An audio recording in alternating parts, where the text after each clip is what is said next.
Buenas tardes, profesor Guillermo Cunzarreche. Nuestra exposición es Planificación de Directorio Activo, la cual es para la materia de gestión de servidores. Nosotros somos el equipo 12 y los integrantes son Einar Hassel Araujo Hernández, María Fernanda Mendoza Cordero, Kevin Ramírez Godínez y su servidor Alex Damián Naviu Pérez.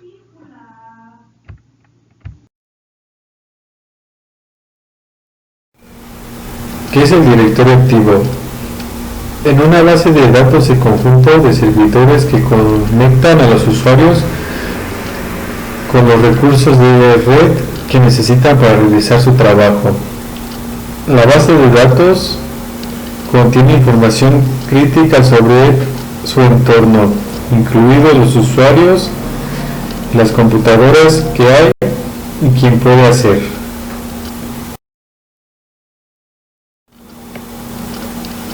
¿Cómo funciona el directorio activo?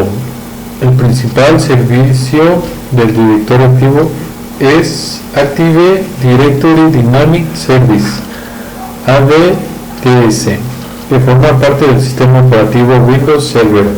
Los servidores que ejecutan ADDS se denominan controladores de dominio.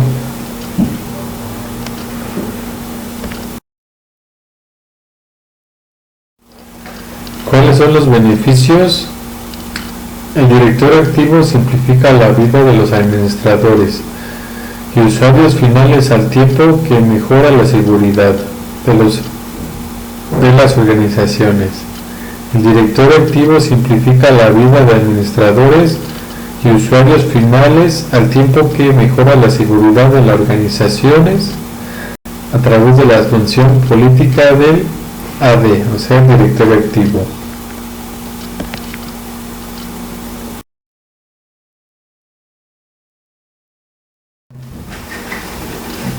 ¿Qué hay en la base de datos del directorio activo? La base de datos del directorio activo contiene la información sobre los objetos de AD en el dominio. Los tipos comunes de objetivos incluyen los usuarios, las computadoras, aplicaciones, impresoras y carpetas compartidas. A nosotros nos toca hablar sobre la planificación de Active Directory. Ahora hablaremos sobre los diferentes roles en el directorio activo. El primero de ellos será la gestión de identificación, el cual tiene como función el almacenamiento central de usuarios, servidores y puestos. Esto se refiere a que el almacenamiento central guarda toda la información respecto a los usuarios, respecto a servidores y puestos dentro de la empresa. Reduce el número de almacenamiento y contraseñas. Esto se refiere a que el almacenamiento tiene que ser reducido para tener mayor capacidad de almacenaje y contraseñas para estas se podría decir que repetitivas, pero con ciertos patrones cambiantes para que cada uno tenga su contraseña y así poder ingresar a, a ciertos niveles en la empresa. Establece políticas de seguridad, validación y autorización. Las políticas de seguridad son quiénes, cómo, cuándo y por qué tienen que ingresar. La validación es con dichas contraseñas son específicas y la autorización es a quién y quién no puede ingresar a dicho sistema. Bueno, ahora continuaremos con el segundo rol de directorio activo. Este segundo rol es el de seguridad, que automatiza el bloqueo de sistemas Windows, refuerza el uso de contraseñas y credenciales fuertes y permite la delegación de tareas administrativas. Cuando se habla de automatiza el bloqueo de sistema Windows, es como si estuviéramos hablando de un sistema operativo Windows 7, ya que se podía tener al administrador y varios usuarios más, los cuales se les podía denegar el acceso a diferentes aplicaciones o este mismo podría denegar que se instalaran nuevas actualizaciones u programas. El tercer rol de directorio activo sería gestión de configuración. Este permite gestión de uno a muchos de usuarios y máquinas, automatiza el forzado de políticas e implementación eficiente de configuraciones estándar para grupos de usuarios y máquinas. La implementación de configuraciones estándar se refiere a que la mayoría de los grupos de usuarios y máquinas tienen la misma configuración, ya que un ejemplo sería, como les comentaba en la diapositiva pasada, que por ejemplo se podía denegar el acceso a instalar nuevas aplicaciones, que estas fueran a hacer algún cambio en el sistema operativo. LDAP o Protocolo Ligero de Acceso de Directorio, o en inglés su pronunciación sería Lightweight Directory Access Protocol. Es un protocolo a nivel de aplicación que permite el acceso a un servicio de directorio ordenado y distribuido para buscar diversas información en un entorno de red. Dependiendo del módulo elegido, los despliegues actuales de LDAP tienden a usar nombre de sistema de nombre de dominio conocido como DNS para la estructura de los niveles más altos de jerarquía. Conforme descienden en el directorio pueden aparecer entradas que representan a personas, unidades organizacionales, impresoras, documentos, grupos de personas o cualquier cosa que representa una entrada dada en el árbol o múltiples entradas. SSO, ¿qué significa inicio de sesión único? Es un procedimiento de autenticación donde se habilita al usuario para que pueda acceder a múltiples sistemas, recursos o aplicaciones con una sola identificación que se basa en un usuario y una contraseña únicas y exclusivas. Existen 5 tipos de SSO. El primero sería Enterprise SSO, o también conocido como Legacy SSO. Funciona para una autenticación primaria, interceptando los requisitos de login presentados por las aplicaciones secundarias para complementar los mismos con el usuario y su contraseña.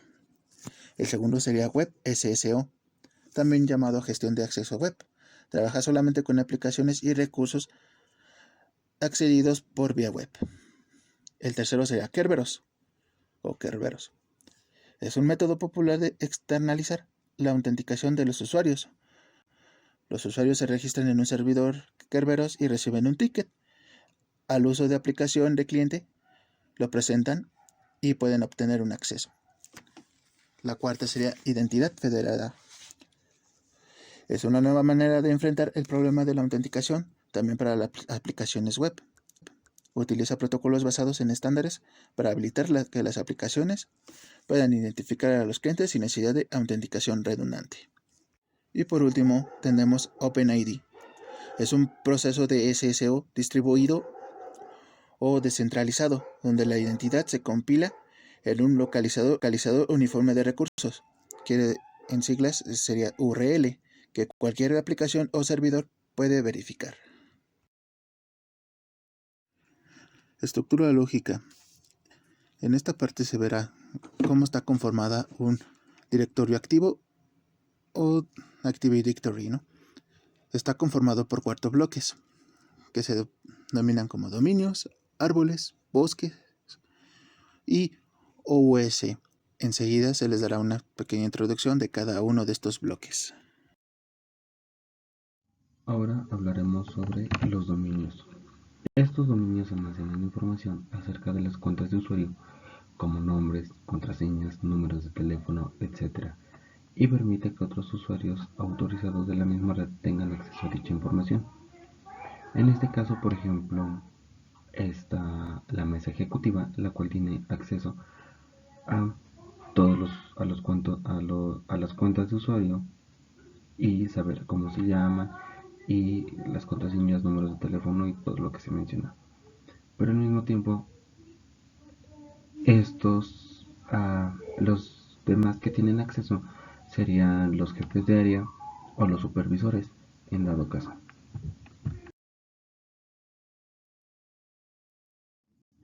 Los árboles.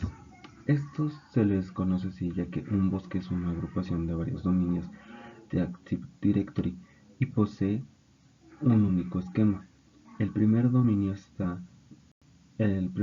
instalado en un bosque se llama dominio raíz del bosque. Varios árboles de dominio cuyo espacio de nombres no es continuo representa un bosque, así como se muestra en el diagrama. Esto vendría siendo los árboles, en donde dice dominio, o más bien la unión de los tres triángulos sería un árbol.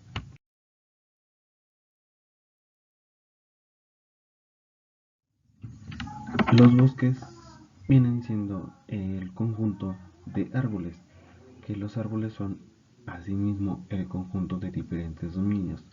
En sí un bosque vendría siendo una representación más gráfica de cómo es visto todos los dominios dentro de una empresa, ya que el usuario es vamos a llamarlo así, una hoja, el cual tiene un dominio. Entonces, un árbol es el conjunto de varios dominios. Asimismo, este conjunto de dominios se le denomina árbol, y a su vez este conjunto de árboles se denomina bosque, ya que es una forma de verlo más entendible, así como se muestra en el diagrama.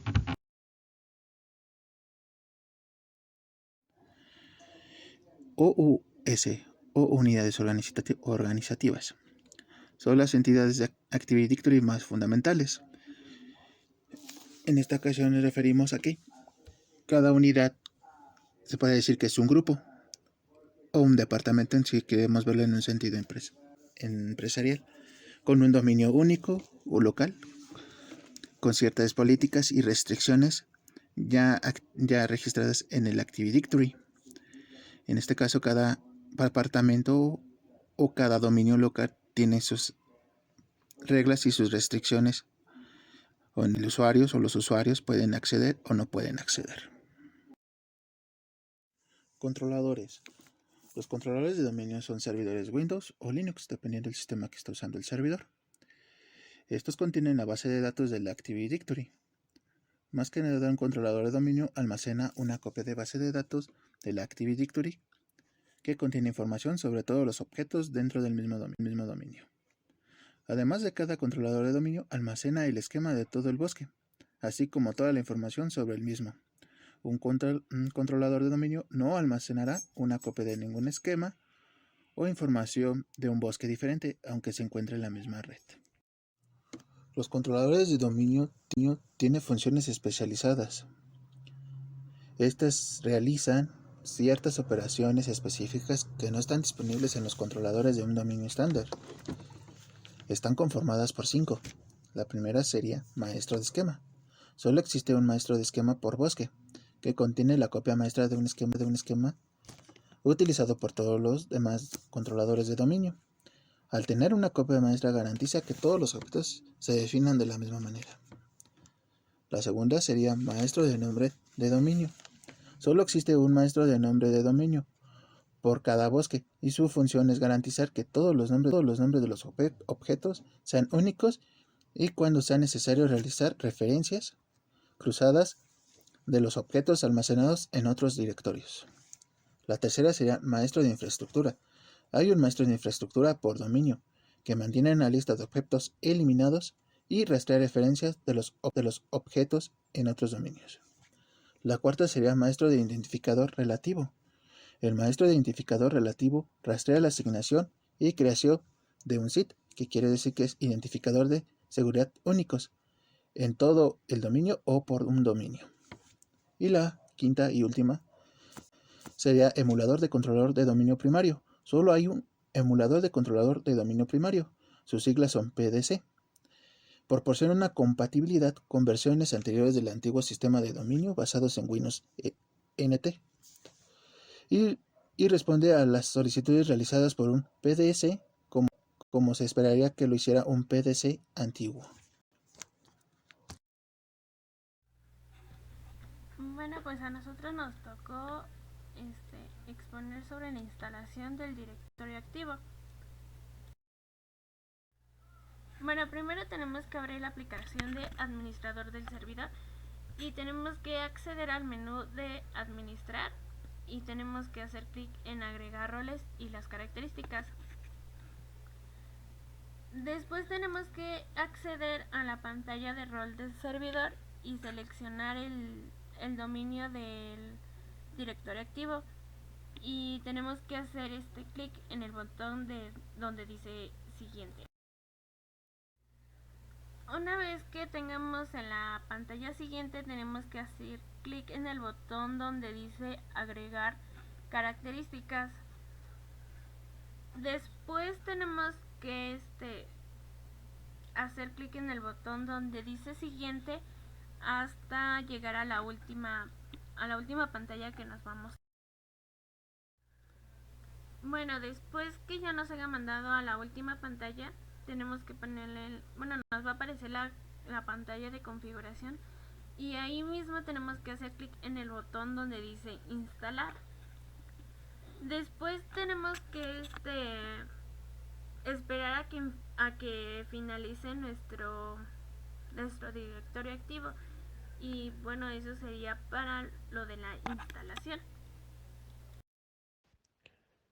El directorio activo o servicio de directorio permite controlar de forma centralizada los recursos de una red, también que proporciona la seguridad, mejor administración y reducción de los recursos. También dentro de los principales servicios que proporciona diferentes campos, estos están en el usuario de Windows, la información en cuentas, permisos y derechos, perfiles y en sus políticas.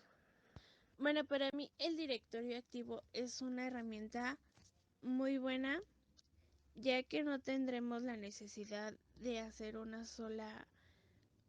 de un solo mantenimiento en las estaciones de trabajo, ya que gracias a él, desde un servidor central o varios, podremos hacer el mantenimiento. Y su estructura es muy intuitiva para podernos facilitar la asignación de nuestros permisos y recursos. Pues básicamente lo que hace un directorio activo es tener un poco de mayor organización en cuestión de tanto de seguridad como de sí, seguridad, y también para tener un mayor control de quienes pueden tener acceso a la información, tanto, tanto de los clientes como de, de los usuarios. En mi conclusión diría que esta herramienta, bueno, más que nada es una herramienta